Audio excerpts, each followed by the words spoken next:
Teachers have read it. What was the moment you realized you'd had enough and went full savage on your class? Alright, settle in, class, because I'm about to drop a lesson plan you won't find in the curriculum. I taught high school English for 10 years, and I loved it. I lived for the spark in a kid's eye when they finally got Shakespeare. But with all my years never could have prepared me for that day, prepared me for the day period 4 went full on Lord of the Flies. The unit was Macbeth. The Scottish play. My magnum opus. I had it all, moody lighting, a cauldron, a prop, mostly, and a genuine, custom-forged, battle-ready replica of Macbeth's sword I kept under my desk. It was a gift from a historical society, and honestly, it was the only thing that brought me joy some days. My students? Let's just say they weren't exactly the Royal Shakespeare Company.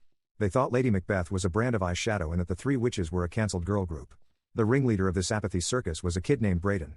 He sat in the back, hood up, radiating the kind of existential boredom that could suck the life out of a fire alarm. The day it all went down, I was giving my big soliloquy lecture. Is this a dagger which I see before me? I was giving it my all, passion, drama, the works.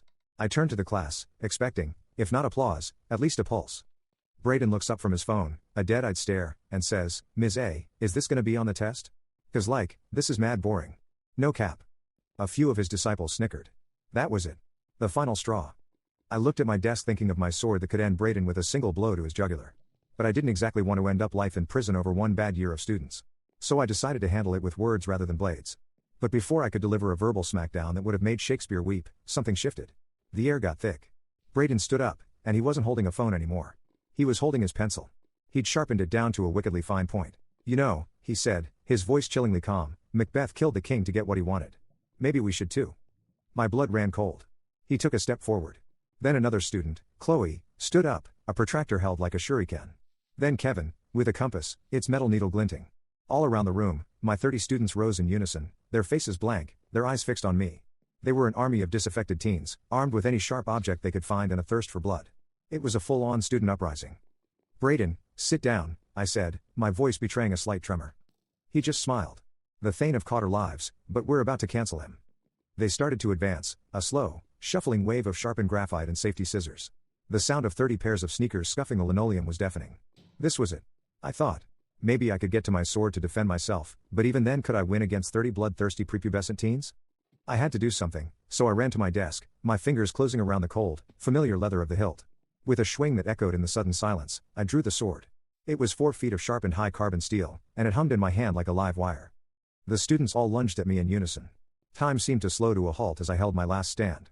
I was a blur of steel and tweed. Scissors and pencils pierced my skin from all angles. One pencil flew past my ear, embedding itself in the hang in there. Kitty poster on the wall. It was chaos. The school janitor, hearing the commotion outside, tried to rush in to mediate the storm, but he was immediately impaled by a makeshift spear some kids had made from a screwdriver duct taped onto a table leg. After what felt like hours of chopping up evil school kids, all that was left was a pile of bodies. I was just about ready to pass out from bleeding.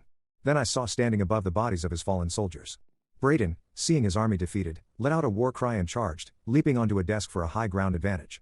He lunged at me, pencil aimed for my throat. I met his charge with a move I'd only ever practiced on watermelons in my backyard.